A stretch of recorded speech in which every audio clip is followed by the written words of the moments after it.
Most citizens crave the feeling of being chosen, of being seen as valuable in the eyes of others.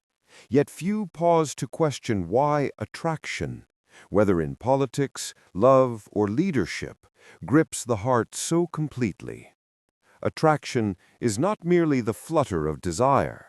It is the gravity of order itself, the invisible pull that shapes the destiny of a republic. When one human soul leans toward another, when a citizen bends their faith toward a leader, when a leader bends their ambition toward power, it is never random. It is the eternal dance between chaos and harmony, between shadows and ideals. Attraction, at its deepest level, is psychological magnetism, the yearning of imperfection to touch what feels whole. Plato once spoke of the cave, of men chained in darkness, mistaking shadows for truth. So too do citizens mistake charm for wisdom, eloquence for virtue, and passion for justice. Yet beneath these shadows there lies a more sacred law. The soul is drawn not merely to beauty, but to the promise of becoming more than it is. You too have felt it, the unspoken awe before a person whose very presence seems to lift you beyond yourself, stirring both love and fear. This is the first secret of attraction in the Republic. People do not follow leaders, nor fall for companions merely because of appearances. They are compelled because something in that figure mirrors the higher self they long to awaken. Attraction is projection, our own unlived potential cast like light upon another, so that we bow before what we secretly desire to become. Citizens enthralled by a demagogue reveal their own hunger for power. Citizens who cling to the wise expose their thirst for order and justice. Each leader is a mirror, and each follower an echo. But here is the danger. Mirrors may also distort. The very fire that awakens admiration can just as easily blind. You may think you are chasing truth, when in reality you are embracing only the mask of charisma. History is filled with leaders who knew this dark psychology. The tyrant who mastered the art of promise, the demagogue who stirred envy and resentment, the opportunist who cloaked ambition in the garments of care. And what is most tragic is not that such leaders exist, but that citizens, time and again, prefer the shadow to the light. Attraction thrives in illusion. The Republic trembles when its people cannot tell the difference between the true philosopher, who seeks the good not for himself but for all, and the pretender, who weaponizes the needs of the crowd for personal ascent. For in every society, the citizens are not merely spectators, but co-authors of destiny. If they are shallow in desire, their leaders will reflect that shallowness. If they crave only entertainment, they will be ruled by actors. If they hunger for virtue, the philosopher king will emerge. The fate of governance is tethered to the collective psychology of attraction. So look inward. What do you secretly find yourself drawn to in others? Is it their confidence, their eloquence, their authority, their compassion? Whatever answer rises reveals what your soul is missing, what you crave to integrate within yourself.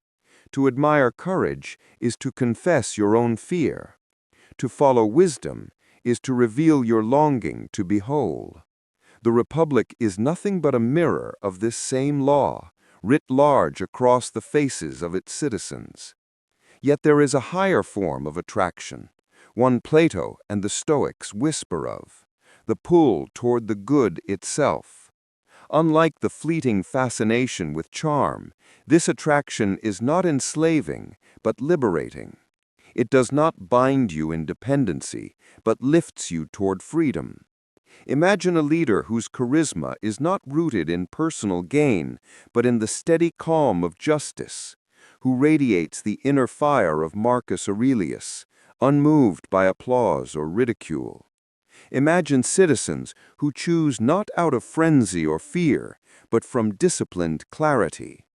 This is the Republic's ideal, when the attraction of the soul aligns with the attraction of the polis, when private longing merges with public duty. But this ideal is rare. Most citizens are still chained, and most leaders intoxicated. Here lies the tragic paradox. The very instincts that draw us to power, to love, to beauty, are the same instincts that corrupt our judgment. Attraction is a dangerous oracle. It whispers of transcendence, but it can just as easily lead to ruin if unexamined.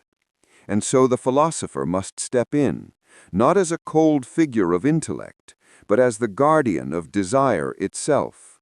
The philosopher teaches that attraction must be refined, disciplined, purified by reason and virtue, so that the Republic is not seduced into chaos. And you, standing in the midst of this, are not exempt.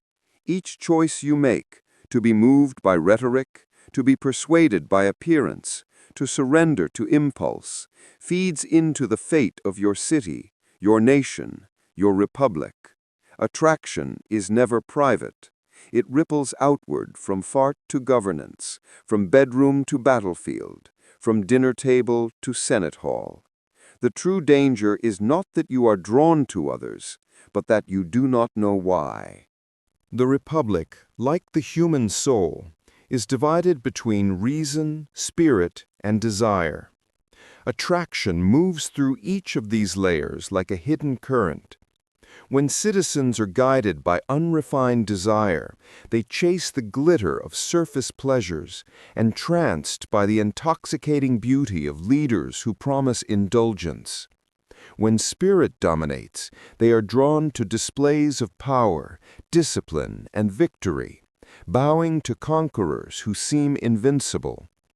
But when reason leads, attraction ascends toward truth, drawing people to those who speak not only to the passions of the moment, but to the eternal laws of justice.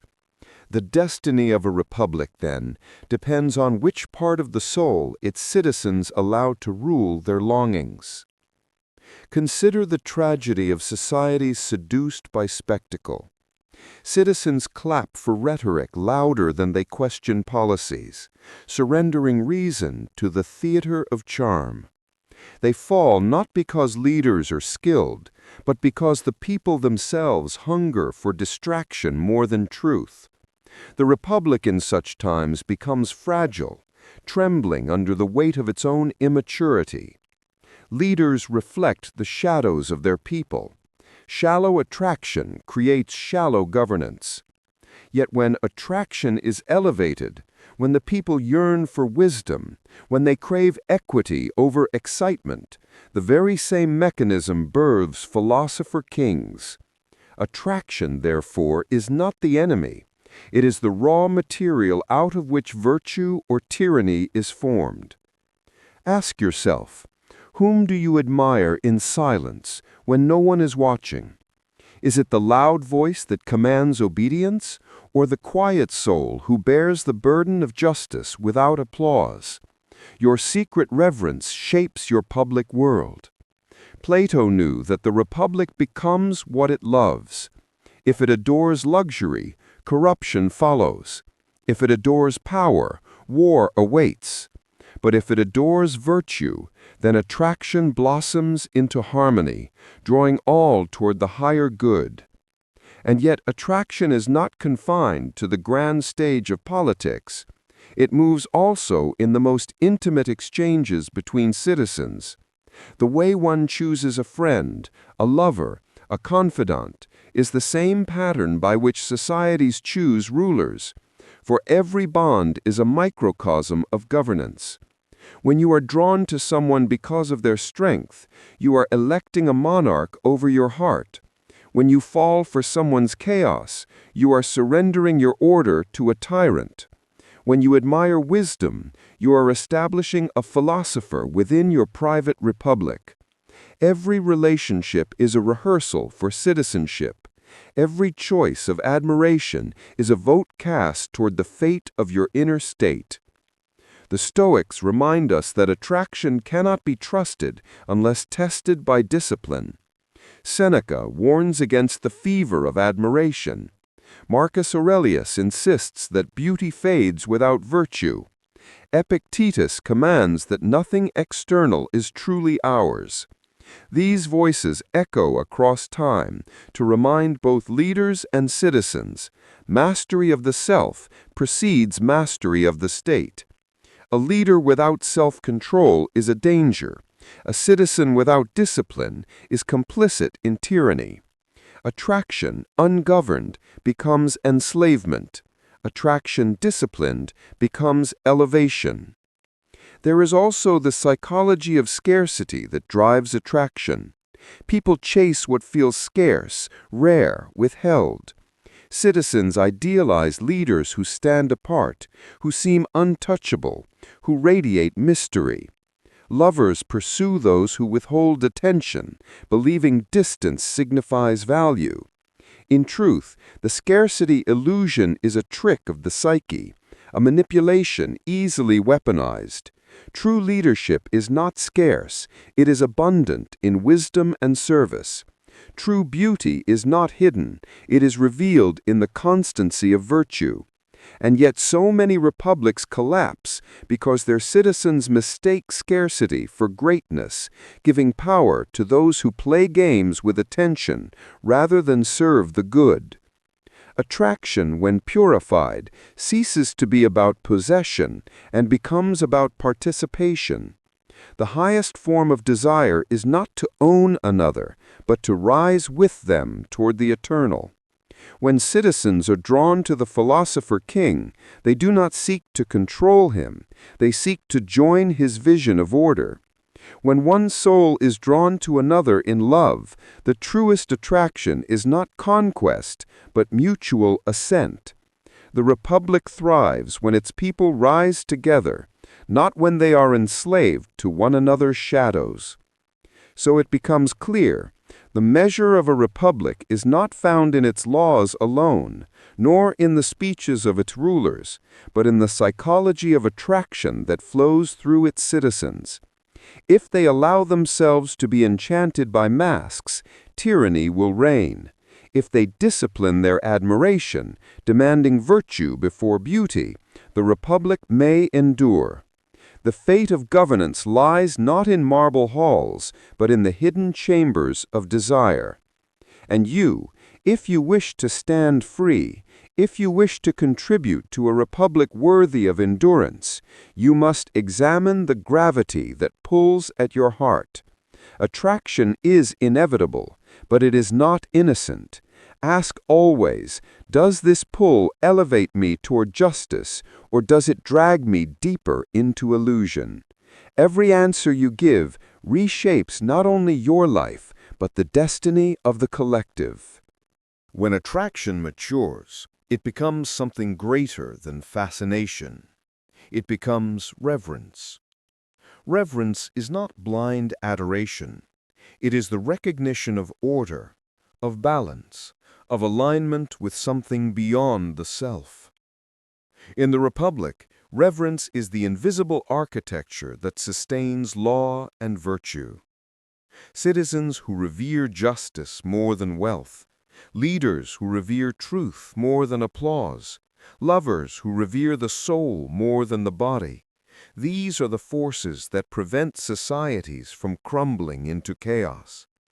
Without reverence, attraction decays into addiction, a hunger that consumes but never nourishes.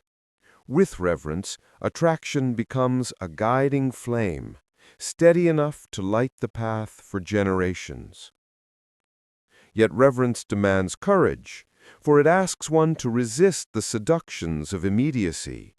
It asks citizens to pause before the glowing speech of the demagogue, to question whether the melody conceals dissonance. It asks lovers to look beyond beauty's surface and into the integrity of character. It asks leaders to abandon the temptation of power for power's sake and instead bear the loneliness of serving justice. Attraction, when purified by reverence, ceases to be about what is pleasing and becomes about what is worthy. The Republic, therefore, must cultivate in its people not merely the capacity to desire, but the discipline to discern. But discernment does not come easily. The human soul is prone to shortcuts. It longs for clarity without labor.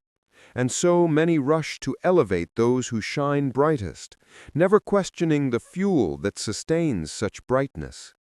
True attraction requires the patience to observe the consistency of virtue. For the tyrant, too, can appear radiant for a season, but only the philosopher shines with a steady flame that neither corruption nor time can extinguish. You must ask yourself, do you crave brilliance or do you crave light? Brilliance dazzles, but light endures. The Republic falls or flourishes according to this choice. When citizens choose brilliance, they elect spectacle, and their society becomes a theater of power plays and betrayals. When they choose light, they align themselves with endurance, with equity, with the stability that allows generations to prosper. And here lies the second great secret of attraction in the Republic.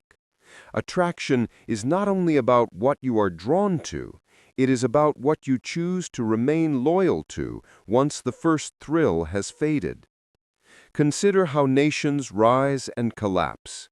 Empires built on charisma may dominate for a century, but crumble when the illusion dissolves. Democracies born from frenzy often fracture into factions.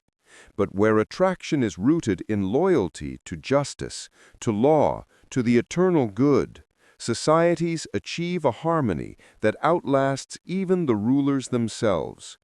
The philosopher king does not build monuments to himself. He builds institutions that breathe justice long after his body has returned to dust. His attraction lies not in the force of his personality, but in the gravitational pull of his principles. And what of the citizen? The citizen who follows not blindly, but with eyes open, carries equal weight in this balance. A republic cannot endure if its people behave as children, dazzled by every new promise. They must grow into guardians of their own desires, refusing to be swayed by impulse alone. This is the true meaning of liberty. Not the freedom to chase every attraction, but the freedom to choose wisely among them. Without such maturity, liberty becomes chaos. With it, liberty becomes the highest form of order. The Stoics would say that the one who governs himself is already a king. So too in the Republic, the citizens who master their attractions are the unseen rulers, for they decide what kind of leaders will rise. They decide whether the Republic will be ruled by justice or consumed by vanity. Every vote, every act of admiration, every silent surrender of trust is an act of governance. The true power of attraction is not in the hands of the leaders, it is in the hearts of the people. You, listening now, are not excluded from this law. Look at the faces you follow, the voices that sway you, the ideals that stir your blood. Ask whether they are shadows or light, whether they are fleeting brilliance or enduring flame. For the Republic you inhabit tomorrow is already being written by the attractions you nurture today. And when enough citizens turn their longing toward justice, when enough leaders discipline their desire for power with reverence for truth, the Republic rises into its ideal form, not a fragile contract of convenience, but a living embodiment of the good. Yet every republic must wrestle with its shadows, for attraction is not only toward the light, but also toward the abyss. Citizens are often lured by what should repel them: strength without compassion, wealth without restraint, promises without substance. This paradox is not a flaw of the human soul, but its unrefined hunger. The psyche, like the state, must pass through trials. For only by confronting false attractions can one learn to choose the true. Plato's Republic was never a utopia of ease. It was a call to discipline the desires of an entire people, so that the city might reflect the order of the soul. Observe how tyranny is born. It does not begin with violence, but with seduction. The tyrant first appears as protector, as friend of the people, offering comfort to their fears.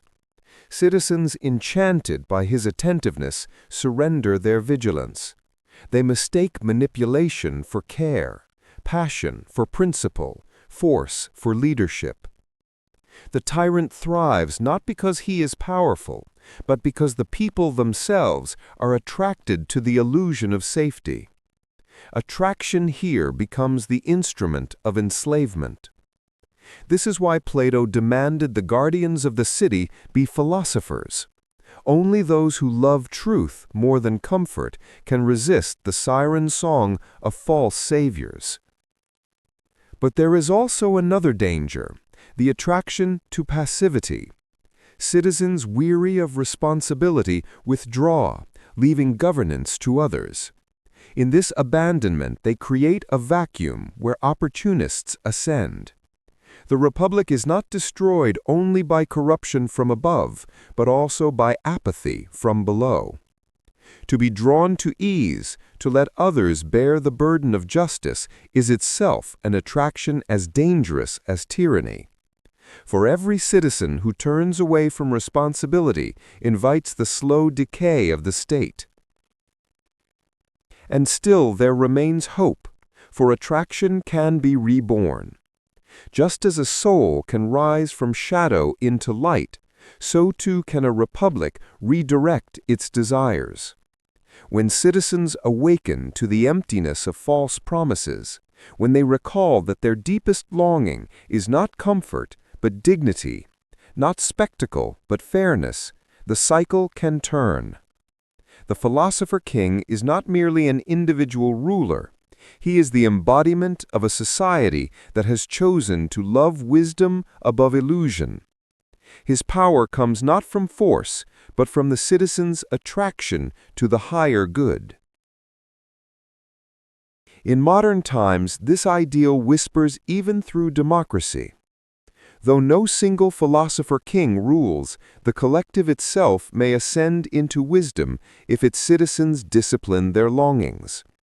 When voters admire integrity above charisma, when they prize justice above party, when they resist the easy rhetoric of division, they breathe life into the Platonic vision. Democracy becomes philosopher king when its people become philosophers themselves, guardians of their own attractions, disciplined stewards of their own desires. Leadership psychology confirms what Plato knew. People follow not simply the one who shouts the loudest, but the one who resonates with their unconscious needs. Some leaders exploit these needs, stoking fear, inflaming resentment, dazzling with spectacle. But the greatest leaders call forth what is highest within the soul. They awaken courage in the timid, dignity in the downtrodden, self-mastery in the impulsive. The difference lies in intent, whether the leader seeks to elevate or to enslave. Attraction is the lever. The moral purpose behind it determines the fate of the republic. And what of you, the citizen standing at the threshold of history? You are more powerful than you imagine. Each attraction you cultivate, each admiration you justify, each loyalty you grant is a vote cast for the soul of the state. You may think your desires are private, but they ripple outward into laws, policies, and destinies. When you are drawn to justice in your daily life, when you admire honesty over cunning, when you prize fairness over gain, you weave the invisible fabric of good governance. The Republic, therefore, is not sustained by armies alone, nor by laws etched in stone, but by the silent, daily attractions of its citizens. Attraction to wisdom creates a culture of inquiry. Attraction to justice creates a culture of fairness. Attraction to courage creates a culture of resilience. And when these attractions dominate, the state itself becomes beautiful. Not the fleeting beauty of spectacle, but the eternal beauty of order, justice, and truth. So remember, attraction is not only a private emotion, it is a civic act, a political force, a sacred current that binds souls and societies alike. The Republic lives or dies by what it loves, and when its people love the good above all else, governance itself becomes an act of beauty. Thank you for watching.